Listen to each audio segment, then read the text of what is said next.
ओम शांति। प्यारे बाप दादा की उपस्थिति में आज एक बहुत सुंदर विषय पर चर्चा हुई जो बाबा ने हम सभी को ज्ञान दिया है। अंतिम समय, अंतिम सेवा और अंतिम पुरुषार्थ। बाबा ने तो 1936 में जैसे ही बाबा अवतरित हुए तो ब्रह्मा बाबा को दिव्य साक्षात्कार करा करके एक ज्ञान दे दिया कि बच्चे, अब ये पुरानी दुनिया जाने वाली है, परिवर्तन होने वाली है, पुरानी से नई दुनिया में, कलयुग से सतयुग में बदलने वाली है। अब अंतिम समय आ गया है और नई दुनिया में चलने की तैयारी करो, नई दुनिया की तैयारी करो। उस टाइम से लेकर के आज तक हम सभी सारे संसार में सभी को ये संदेश देते आ रहे हैं कि अंतिम समय आ गया है, इसलिए अब तैयार हो जाओ, नवयुग में चलने की तैयारी करो। ये लगातार 1936 से बताते आ रहे हैं बाबा हम बच्चों को, सभी आत्माओं को यह संदेश देना है। पहले तो हम बोला करते थे, बाबा के बच्चे बोला करते थे, लेकिन अब लोग बोल रहे हैं, दुनिया बोल रही है कि सचमुच अंतिम समय आ गया है। क्योंकि दुनिया के नज़ारे देख करके, अपने आसपास का वायुमंडल वातावरण देख करके कि कैसा विकराल समय आ चुका है, परिस्थितियाँ कैसी आ गई हैं, दुनिया का क्या होगा, कैसे कैसे सीन हमारे सामने आ रहे हैं।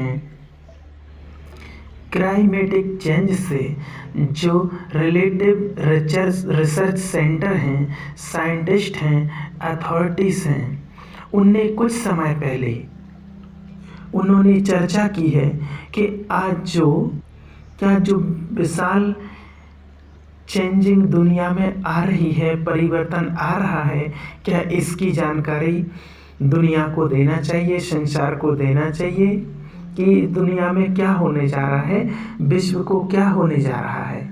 तो जो साइंटिस्ट थे तो उन्होंने कहा कि नहीं, अगर ये जानकारी विश्व को दी जाए तो सभी बहुत भयभीत हो जाएंगे कि अब क्या होने वाला है विश्व में। वास्तव में अब ये बाजी हाथ से निकलती जा रही है।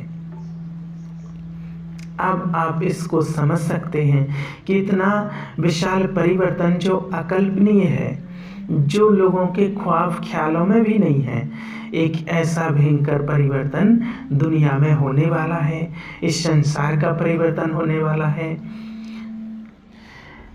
बाबा तो बहुत समय से बोलते आ रहे हैं, लेकिन अभी साइंटिस्ट भी इन सभी को स्वीकार करने लगा है।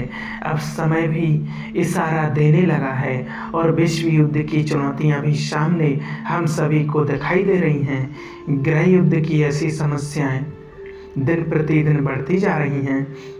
महामारी, अनेक बीमारियां बढ़ती जा रही हैं। ये सब देखते हुए समय हम सबको अंतिम समय की ओर इशारा कर रहा है। यदि हम अपने ब्राह्मण परिवार को देखें तो बाबा का पाठ भी अब हमें इशारा दे रहा है।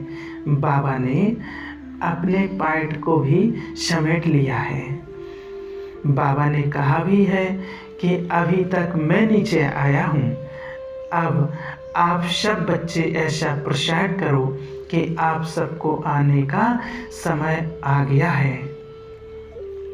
बाबा के पाठ को देखते हुए क्या हम सभी वो तैयारियां कर रहे हैं?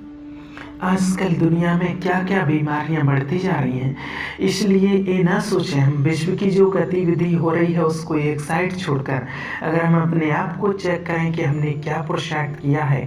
या लोग ये सोचते हैं कि अभी तो हम यंग हैं, युवा हैं, बाद में कर लेंगे, तो ये कोई भरोसा नहीं है। क्योंकि आज आप लोग देखते हैं कि जो बुजुर्ग लोग हैं वो तो फिर भी चल रहे हैं, लेकिन जो युवा हैं उनके लिए बीमारियों ने घेर लिया है।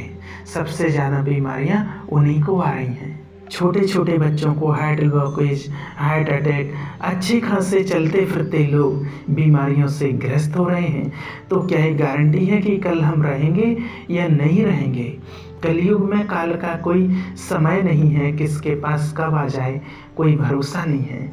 तो जब हम अंतिम समय की बात सुनते हैं तो हम सोचते हैं कि मेरा अंतिम समय कैसा होगा। तो अंतिम समय कब किसका आ जाए उसके लिए हमें तैयार रहना, एवर रेडी रहना है। ये सब जो बताते हैं आप लोगों को, ये आपको डराने के लिए नहीं कहते हैं कि डराने के लिए नहीं, लेकिन सावधानी के लिए कि आपको सावधान रहना है। जिस प्रकार जब स्कूल में पेपर का टाइम आता है तो टीचर बच्चों को सावधानी देता है कि वहाँ क्या क्या होना है, वहाँ नकल नहीं होगी, अच्छे से तैयारी करो, सावधानी रखनी है, ऐसा ऐसा समय आ गया, ऐसे ऐसे चेक ईयर आएंगे, अगर आप नहीं पढ़ेंगे, तैयारी नहीं करेंगे तो कुछ नहीं कर पाएंगे। तो ये टीचर का डराना तो नहीं है कि वो बच्चों को डराता है, भयभीत करता है, लेकिन सावधानियाँ देता है कि बच्चे अच्छे से एग्जाम में पास हो सकें, एग्जाम का सामना कर सकें। इसी प्रकार बाबा भी हमारा टीचर है, तो हमारे भी पेपर आने वाले हैं, तो हम बच्चों को वो सावधानियाँ देता है कि आने वाले समय में हम पेपर का सामना कर सकें और एग्जाम में सफल हो सकें। आज हम देखते हैं किसी का ऑपरेशन हो या किसी को चोट लग जाए, घाव हो जाए, तो जब खून बहता है तो फिर हम देख नहीं पाते हैं। तो ये तो छोटी मोटी चीज़ें हैं और आने वाले समय में तो छोटा मोटा खून है, लेकिन अंत समय में तो बाबा ने कहा खून की नदियाँ बहेंगी, क्या होगा। इसलिए बाबा कहते अपनों के साथ भी हम निर्मोही नष्ट मोह स्थिति बनी है हमारी, ये चेक करना है।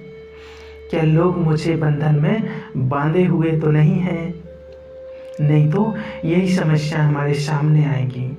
आने वाले समय में भूकंप आएंगे, धरती हिलेगी, बाढ़ आएगी, हवाएं चलेंगी, तो उस ऐसी स्थिति में हमें अचल बन कर के रहना है, हमें भागना नहीं है, भाग नहीं सकते। ऐसी स्थिति में हमें बाबा की याद रहे, उसकी याद में स्थित हो जाएं, और जो बाबा की याद में हैं उनके कदम वहीं जाएंगे जहां उनकी सेफ्टी होगी, बाबा ने कहा है। और जो बाबा की याद में नहीं होंगे वो हाय हाय करेंगे।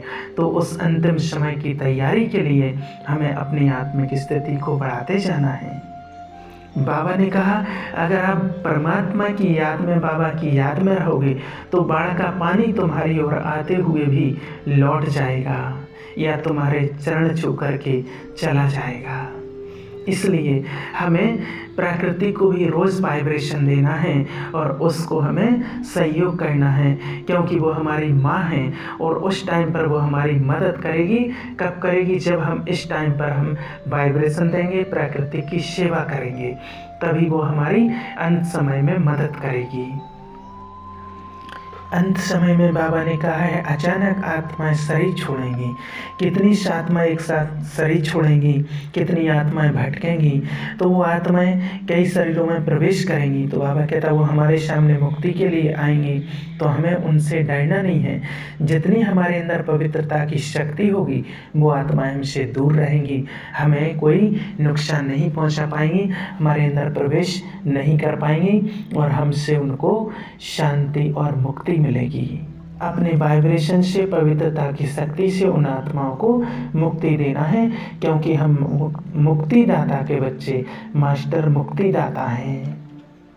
बाबा ने कहा अंतिम सेवा वही है जो दुखी आत्माओं की सेवा करना। अगर हम दुखी खुद होंगे तो हम दूसरों को कैसे दुखों से मुक्त कर सकेंगे। तो अगर हमारे हाथ बंधे हैं, अगर हम बंधनों में फंसे हैं, संबंधों में फंसे हैं, तो हम दूसरों की सेवा नहीं कर पाएंगे। इसलिए बाबा कहते हैं कि समय रहते हुए हमें इन सारी चीज़ों से नष्ट मोहा बनना है। ऐसा समय भी आएगा, बाबा कहते हैं ना हम बाहर जा पाएंगे, ना सेंटर पे मुरली सुनने जा पाएंगे, ना हम कुछ कर सकते हैं। तो उस टाइम पर हमारी सेवा होगी मनसा सेवा, अंत टाइम पर हमारी मनसा सेवा होगी। जब हम अभी मन से वो प्रैक्टिस करेंगे, पुरुषार्थ करेंगे आत्माओं को सकाश देने की, तब हम हजारों किलोमीटर तक भी हम पूरे विश्व में शांति के वाइब्रेशन फैला सकते हैं। साइलेंस की शक्ति से हम संसार की आत्माओं को कंट्रोल कर सकते हैं। जैसे आज वैज्ञानिक भी हजारों किलोमीटर दूर रखी हुई मशीन को कंट्रोल कर लेते हैं, ऐसे ही हम साइलेंस की शक्ति से हम हजारों किलोमीटर दूर बैठी हुई आत्माओं को शांति का दान प्रदान कर सकते हैं। बाबा कहते चेक करो कि हमारा मन डस्टबिन तो नहीं बन चुका है। अगर हमारे मन में डस्टबिन की तरह व्यर्थ का कचरा है तो हम दूसरों की सेवा नहीं कर पाएंगे। अभी अच्छा वातावरण है, वायुमंडल है, रोज हम सेंटर पर जाते हैं, बाबा के कमरे में योग करने जाते हैं और इस टाइम पर इतना अच्छा वातावरण है, अच्छा वायुमंडल है, उस टाइम पर भी हमारा मन भटक जाता है। तो लास्ट के टाइम पर जो लोग सोचते हैं कि लास्ट में पुरुषार्थ कर लेंगे तो उस टाइम पर ईविल आत्माएं भटकती होंगी, उस टाइम पर वातावरण कैसा होगा, तो उस टाइम पर हम कुछ नहीं कर पाएंगे। इसलिए बाबा कहते अंतिम टाइम का इंतजार नहीं करो, नहीं तो हम कुछ नहीं कर पाएंगे। अभी से हमें तैयारी करनी है। बाबा कहते बहुत काल का समय, लंबे काल का पुरुषार्थ, लंबे काल की योग तपस्या, लंबे काल की जो सेवा पुण्य कर्म है, वही हमें अंत समय में मदद करेगा और वही हमारा साथ देगा। इसको हमेशा बाबा कहता अंडरलाइन करके रखना है। यही हमारी अंतिम सेवा और अंतिम पुरुषार्थ है। जो बाप के दिल तक नशीन हैं, जो ईश्वर की आज्ञाओं पर चले हुए हैं, तो बाबा ने कहा है कि मेरे बच्चों में ही बाप की प्रत्यक्षता होगी। अच्छा, ओम शांति।